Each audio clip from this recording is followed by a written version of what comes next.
कई परीक्षाओं में पूछा गया यह प्रश्न कि मीन, एवरेज, माध्यिका या मोड कौन सी ऐसी माप है जो सबसे बेस्ट बताती है, बिल्कुल एक्यूरेट बताती है कि यही माध्य या औसत होगा। इस परीक्षा को एग्जाम में कई बार पूछा गया है। औसत, माध्यिका और बहुलक। इंग्लिश में बात करें मीन, मीडियन और मोड। तो बच्चों जान लीजिए, इसमें बेस्ट टॉपिक आपका जो बेस्ट एवरेज देगा, सबसे अच्छा देगा, सही मेजरमेंट देगा, वो आपका होगा एवरेज, ना कि मीडियन और ना कि मोड।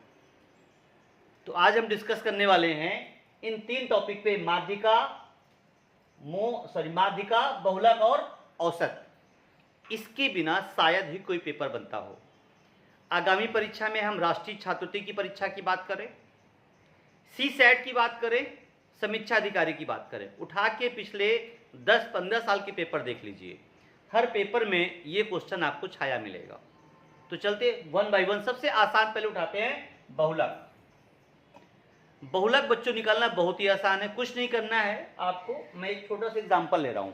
बहुलक को जैसे मैं बता चुका हूं, आप बोलते हैं तो पहला टॉपिक डाल लीजिए बहुलक। इंग्लिश की बात करें, इसको हम मोड के नाम से भी जानते हैं। बहुलक को अगर हम थोड़ा और अच्छा डिफाइन करें, फ्रीक्वेंसी, जिस पद की फ्रीक्वेंसी, आवृत्ति, बारंबारता सबसे ज्यादा हो वही उसका बहुलक होगा।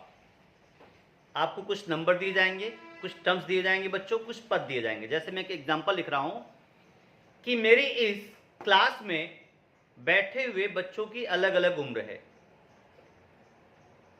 मेरी कंप्यूटर क्लास में जैसे बच्चे, मैं कह रहा हूं कुछ बच्चे 12 साल के हैं, कुछ 13 साल के हैं, फिर कुछ 12 साल के हैं, कुछ 8 साल के भी हैं, कुछ 15 साल के हैं, कुछ 12 साल के हैं, कुछ 11 साल के हैं, कुछ 12 साल के हैं, कुछ 11 साल के हैं, कुछ 15 के हैं। ये मेरी क्लास में बच्चों की उम्र स्क्रीन पे आपको दी गई है। अब मैं पूछूं इसका बहुलक क्या होगा, इसका मोड क्या होगा, तो आपको ये मेजरमेंट करना है इसमें कौन सा ऐसा नंबर है जिसकी बारंबारता, जिसकी फ्रीक्वेंसी सबसे ज्यादा हो वही उसका बारंबारता बनेगा, या यही वही उसका मोड बनेगा, या उसी को हम बोलेंगे बहुलक बोलेंगे। देख लीजिए, यहां अगर मैं बात करूं 11 1 टाइम 2 टाइम आया हुआ है, 15 की बात करें तो 1 टाइम एंड 2 टाइम आया हुआ है। लेकिन अगर इसकी बात करें 12 1 2 3 एंड 4, मेरी क्लास में 12 वर्ष के बच्चे सबसे ज्यादा हैं, जिनकी संख्या लगभग 4 दिख रही है। 15 साल बच्चे महज 2 हैं, 11 साल वाले महज 2 बच्चे हैं। तो किसकी बारंबारता ज्यादा है? ऐसे बच्चे जिनकी उम्र 12 वर्ष है उनकी संख्या सबसे ज्यादा है। तो दिए गए नंबरों का जो बहुलक बनेगा, मोड बनेगा, वो कोई और नहीं 12 होगा। मेरे ख्याल से अब आप आसानी से निकाल सकते हैं। इसका इस्तेमाल कई जगह करते हैं, जैसे बच्चों की मार्किंग की जाती है कि भैया 20 नंबर का टेस्ट हुआ है, किसी बच्चे के 15 नंबर आए, किसी के 18 आए, किसी के 20 में 20 आ गए, किसी के 12 ही आए। तो जिस नंबर को पाने वाले ज़्यादा बच्चे होंगे वही उसका बहुलक होगा। मान लो क्लास में अधिकतर बच्चे 12 नंबर पाए हैं या 15 नंबर पाए हैं, अधिकतर बच्चे 15 ही पाए हैं आउट ऑफ 20, तो उस क्लास का जो बहुलक बनेगा वो 20 होगा। तो नेक्स्ट टॉपिक लेते हैं, बहुलक आपका खत्म। आपके सिलेबस में, कंप्यूटर एग्जाम में इससे आगे कुछ नहीं आने वाला है।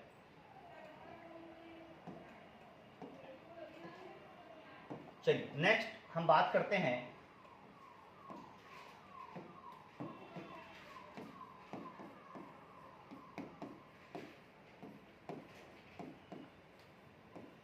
समांतर माध्य। मेरे ख्याल से अगर तीनों में हम सबसे बेस्ट टॉपिक ढूंढें कि मीन, मीडियन, मोड में सबसे बेस्ट क्या होगा जो पेपर में मिल ही जाए, आँख खोलो नहीं पेपर में क्वेश्चन दिखाई पड़े, तो नोट कर लीजिए, वो है समांतर माध्य। इसको बच्चों हम कई नामों से जानते हैं, जैसे आपके कई नाम हैं। समांतर माध्य को आप एवरेज भी कह सकते हैं, मीन भी कहते हैं, औसत भी कहते हैं। तो सभी का मतलब एक ही है, इसको लेके पहले आप कंफ्यूज ना हो। अब मैं बात करूंगा कौन कौन से प्रश्न पूछे गए हैं और उन प्रश्नों को लगाने के लिए आपको क्या क्या पता होना चाहिए। औसत के अधिकतर सवालों को लगाने के लिए आपको नंबर सिस्टम, मतलब संख्याएं कौन कौन सी होती, प्राकृतिक संख्याएं कौन होती हैं, सम संख्याएं कौन होती है, विषम संख्याएं कौन होती है, अभाज्य संख्याएं कौन होती हैं, इसका बृहत या गूढ़ ज्ञान होना चाहिए, तभी आप समांतर माध्य के सवालों को लगा सकते हैं। तो चलिए बात करते हैं जो एग्जाम में सबसे ज्यादा रिपीट मारा प्रश्न है। आप उठा के देखेंगे इस सवाल को, तो मैं चैलेंज करता हूं पिछले 10 वर्षों में ये सवाल हजारों बार पूछा गया। अगर सारे हम पेपरों को मिला दे तो कौन सा प्रश्न वो है? ये प्रश्न है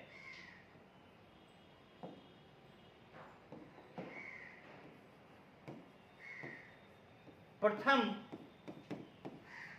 5 अभाज्य। ये प्रश्न है पेट की परीक्षा, टेट की परीक्षा, पीसीएस की परीक्षा, समीक्षा अधिकारी की परीक्षा, राष्ट्रीय छात्रवृत्ति की परीक्षा, नवोदय की परीक्षा, सभी पेपर उठा के देख लीजिए, प्रश्न रखा मिलेगा आपको। क्वेश्चन क्या आया है, कई तरीके से घुमा के पूछा गया है। प्रथम 5 अभाज्य संख्याओं का औसत क्या होगा? दो टॉपिक मिक्स हो गए, एक अभाज्य मिक्स हो गया और एक एवरेज। अब जिसको अभाज्य का कॉन्सेप्ट नहीं क्लियर है, जिसको हम ऋण संख्या भी बोलते हैं या प्राइम नंबर भी बोलते हैं, जो इंग्लिश मीडियम के बच्चे हैं समझ लीजिए, अभाज्य संख्या को हम बोलते हैं प्राइम नंबर। मेरा क्वेश्चन क्या है, प्रथम 5 अभाज्य संख्याओं का औसत क्या होगा? Find the average of the first 5 prime number. तो पहला प्राइम नंबर आपको अच्छे से पता होगा, अक्सर लोग मिस्टेक करते हैं, ऐसी संख्याएं जो केवल स्वयं से ही डिविजिबल हैं, स्वयं से ही भाजित हो सकती हैं, उनको हम बोलते हैं अभाज्य संख्या, एक्सेप्ट 1, एक को छोड़ के। तो एक को हटा दीजिए, एक तो है ही नहीं है। तो पहली अभाज्य संख्या बच्चों 2 होगी, फिर 3 होगी, फिर 5 होगी, फिर 7 होगी, फिर 11 होगी। ये प्रथम 5 अभाज्य संख्याएं हो गई हमारी, 2, 3, 5, 7, 11। इनमें किसी और संख्या में कुव्वत नहीं है कि इनको भाग कर सके स्वयं के अलावा। अब बात क्या, औसत क्या होता है? औसत निकालने के 2 तरीके हैं। एक सीधा तरीका, भैया सबका जोड़ो और संख्या से भाग कर दो, अर्थात पदों का योगफल बटे पदों की संख्या। पदों का योगफल मतलब 2 + 3 + 5 + 7। देख लीजिएगा, फार्मूला स्वयं आप बना सकते हैं। औसत है क्या? पदों का योगफल बटे पदों की संख्या। तो ये हो गया योगफल, और इनकी संख्या काउंट कर लो कितनी है, 1 2 3 4 5, 5 से भाग कर दीजिए, ये हो गई पदों की संख्या। ऊपर वाले को जोड़ेंगे, 2 + 3 + 5 5 10, 17 और 11 28, ये हो गया 28/5। अब भैया 28 का 5 से तो भाग कर ही सकत हो, भाग करके उत्तर निकाल लो, वैसे हम लिखे दे रहे हैं, ये भाग आपका यही आई 5.6। थोड़ा आगे बढ़े हम, सवाल ने अपने लेवल को बढ़ाया, जब पिट गया तो नया सवाल मार्केट में आ गया, लॉन्च हो गया। उठा के पीसीएस का सीसेट का पेपर आप देख लीजिए क्या आ गया है, वही अब नीचे वाले में आएगा। थोड़ा और विकास हुआ, अब पहले फॉर्मूला लिख दें, x बार कह लो, या इसी को औसत कह लो, या इसी को मीन कह लो, या इसी को एवरेज कह लो। एवरेज, मीन, जितने भी नाम है, इज इक्वल टू, सिंपल सा फॉर्मूला है, पदों का योगफल बटे पदों की संख्या।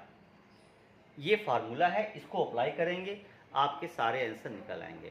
अगला जो पेपर में सवाल आया था, ये पूछा गया था कि बताएं जरा 30 से 50 के बीच आने वाली सभी अभाज्य संख्याओं का औसत क्या होगा? 30 से 50 के बीच, बहुत आसान है भैया। 31 अभाज्य होगी, 37 अभाज्य होगी, 41 अभाज्य होगी, 43 अभाज्य होगी, और 47 क्या होगी? अभाज्य होगी, प्राइम नंबर होगा। जोड़ के 5 से मारो भैया, सीधे आंसर आएगा।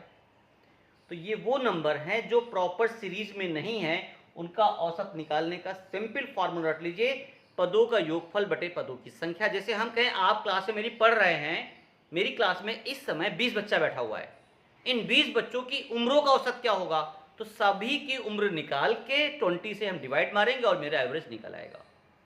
तो इस पे और अच्छे सवाल नेक्स्ट लेक्चर मिलेंगे। मैं सतीश, टीम सुपर 33। लगातार वीडियोज पाने के लिए आप कम से कम एक छोटा सा उसमें जो आइकॉन आता है, बेल का बटन आता है, उसको दबा दीजिए भैया।